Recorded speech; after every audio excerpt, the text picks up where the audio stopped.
Vamos mudar de assunto agora. Nessa semana a gente mostrou no Edição Manhã o protesto que dentistas que esperam ser vacinados contra a Covid-19 fizeram aí independente da idade, né? Isso porque estudos recentes mostram que a transmissão do vírus pode acontecer pela saliva e eles estão mais expostos.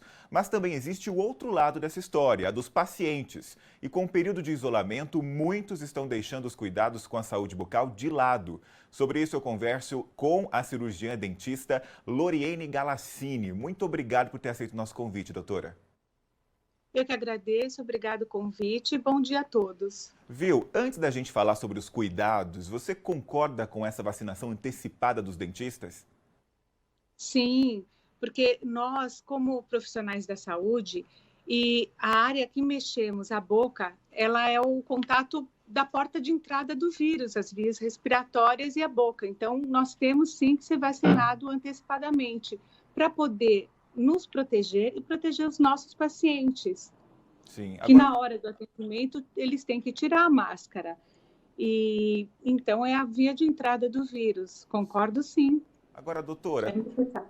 diante desse quadro, né, quais os cuidados que os dentistas e os pacientes precisam ter durante uma consulta? Como você falou, né? O paciente está lá exposto, não tem como fazer um atendimento de saúde bucal, não é, nos dentes, na boca, sem máscara. Qual que é o cuidado, então? Depende muito mais também do profissional, né? O que se usa no momento, como que é feito esse cuidado?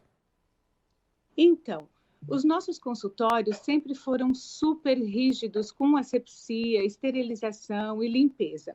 Hoje, com a Covid, mais ainda, os cuidados têm que ser redobrados. Então, a partir do momento que o paciente entra, ele pisa naquele tapetinho de álcool e ele entrou no consultório, a gente mede a temperatura, coloca o propé, ele lava as mãos e passa álcool gel. Nós estamos totalmente paramentados, vestidos, os consultórios com asepsia completa. Nós passamos um spray no ar-condicionado e o nosso instrumental ele está todo esterilizado, pronto para receber o nosso paciente. Os dentistas estão todos paramentados. Hoje nós temos que vestir aquele pijama, aquele avental que a gente põe e é para um paciente só. Depois que o paciente sai, a gente descarta aquele avental, joga no lixo. Nós usamos máscaras de proteção, touca no cabelo, óculos e aquele protetor facial. Muito bem. Doutora, vamos focar agora no paciente, né? Muitos aí estão deixando os cuidados com a saúde bucal de lado. Isso tem sido percebido por parte dos dentistas? Eles estão realmente se afastando por medo, ou seja lá por qual motivo? Sim, o nosso movimento caiu cerca de 80%, o que é errado, porque os pacientes têm que continuar com a prevenção. Hoje, pesquisas indicam que 30% dos pacientes que são entubados, eles têm problema de periodontite. Periodontite é uma doença na boca que afeta o periodonto, a gengiva, o osso. E como é muito rico de bactéria, os pacientes que pegam Covid e têm essa história de periodontite, eles têm 30% de chance de irem para a UTI e serem entubados. Então, os pacientes têm que fazer a prevenção, a asepsia correta, a limpezinha, para evitar que a boca seja a porta de entrada para o vírus e isso piore o quadro lá na frente. Sim, a senhora já colocou aí o principal risco, né? E colocou também um dado importante dos pacientes que estão sendo entubados e já em condições, não é, de problemas na saúde da boca. Mas quais os principais riscos, além desse, o paciente que negligencia aí a saúde bucal nesse momento pode ter se não procurar um dentista, se não fizer os tratamentos necessários? Olha, hoje a gente está tendo muito problema que a gente vê aumentar durante a pandemia. Risco de fratura nos dentes, porque a pessoa está mais tensa, aperta o dente devido a bruxismo ou mesmo o apertamento, que é o hábito de apertar os dentes. Um canal, a pessoa está com uma pulpite e não vai, e o rosto incha e dá uma infecção. E nessa infecção a gente tem bactéria correndo pelo organismo, o que debilita o paciente, a pessoa, e é mais uma porta de entrada para o vírus, porque dá uma queda de resistência. Então, nós temos que fazer a nossa prevenção, principalmente para pacientes cardiopatas, diabéticos, é muito importante fazer a prevenção para evitar que, quando se pega um Covid, esse quadro agrave lá para frente. Sim. Agora, doutor, existem também aquelas pessoas que estavam em tratamento, não é? Se elas abandonarem, elas podem também retroceder no resultado esperado ou isso não pode acontecer? Depois continua da onde parou? Sempre tem um prejuízo quando acontece isso, porque você deixa de terminar um trabalho e na boca tudo é muito complexo. Por exemplo, pacientes que estão fazendo uma reabilitação, um implante, abandonam o tratamento, depois tem que retomar, principalmente problemas periodontais na gengiva, pessoas que têm periodontite, que tem que fazer a raspagem, às vezes mensal, às vezes duas, de cada 2 a 3 meses, e deixam de ir. Isso daí tem um prejuízo muito grande, porque você, em vez de evoluir, você retrocede, e aí você tem que começar o seu tratamento todo de novo.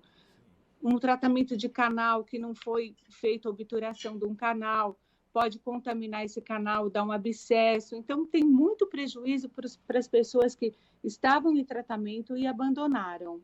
Agora, no caso das crianças, doutor, os prejuízos são ainda piores? Hoje a gente faz muita prevenção. As crianças hoje têm bem menos cáries do que tinham antigamente, por ter água fluoretada, por ter uma escovação mais adequada, por uso de flúor no dentista, as visitas frequentes, aplicação de selantes. Então, as crianças hoje, na pandemia, eu vejo que na parte bucal elas são menos afetadas do que os adultos. Sim. Agora, uma outra situação. Você tem descrito aí um cenário, não é? E colocou um dado, quem chegou agora vai ter contato com ele, de uma diminuição no movimento dos consultórios aí de 80%. Avaliando de maneira geral a situação, isso pode gerar um retrocesso na saúde bucal da população de forma geral, porque já é um problema que é muito martelado, né, doutora? A gente já luta, querendo ou não, para convencer as pessoas a cuidarem da saúde bucal. Se na pandemia houve um retrocesso, isso pode gerar um prejuízo aí a longo prazo também. Correto. E ao dentista nunca foi uma coisa muito confortável, né? As pessoas têm uma resistência. Ir no dentista dói, aquele barulho, o motorzinho, é caro. Mas, assim, o abandono, com certeza, vai trazer muito retrocesso, porque a saúde bucal do brasileiro, em geral, ela é muito ruim. Uma, porque o dentista é uma coisa que as pessoas não têm uma facilidade de frequentar, de ir, não é uma coisa gostosa. A falta de prevenção também, isso deveria ser muito mais divulgado. Por exemplo, endocardite bacteriana, 40% da endocardite bacteriana, que é uma bactéria que se aloja na parede do coração, ela é provocada por uma infecção no dente, muitas vezes assintomática. O dente tem um canal que não foi tratado, tem uma necrose, uma cárie grande e tem um abscesso, e essa bactéria está correndo na corrente sanguínea e às vezes se aloja no coração. E 40% da endocardite bacteriana é provocada por esse processo e às vezes assintomático e o paciente nem sabe que tem. Então, é necessário fazer prevenção, uma visita ao dentista no mínimo a cada 6 meses, com radiografias, exame clínico, para detectar problemas piores. Eu acho que com essa Covid há um ano nos assombrando, e o nosso movimento caiu bastante, porque as pessoas têm medo de frequentar o dentista, porque tem que tirar a máscara, a via de acesso direto do vírus é a boca, é o nariz, é a via respiratória, vai ter um prejuízo muito grande, sim, lá para frente. Sim, para a gente encerrar, doutora, já que estamos nessa situação e dificilmente, né, algumas pessoas que estão morrendo de medo, estão isoladas em casa, vão mudar de opinião, elas vão permanecer dessa forma. Qual é, então, ou quais são os principais cuidados que as pessoas podem ter em casa no intuito aí de prevenir, pelo menos, algum problema mais grave de saúde bucal? Uma escovação correta, uso de fio dental, enxaguatórios bucais como Listerine, Plaques. Esses cuidados em casa ajudam você a evitar cárie, problemas periodontais e um futuro canal. Você sendo mais cuidadoso com a sua alimentação também, tendo uma alimentação mais saudável, não ingerindo tanto açúcar, tanto doce, tanto refrigerante. Você vai fazer uma prevenção em casa melhor. Tá ótimo. Doutora, muito obrigado pela entrevista e até uma próxima oportunidade. Eu que agradeço. Obrigada a você.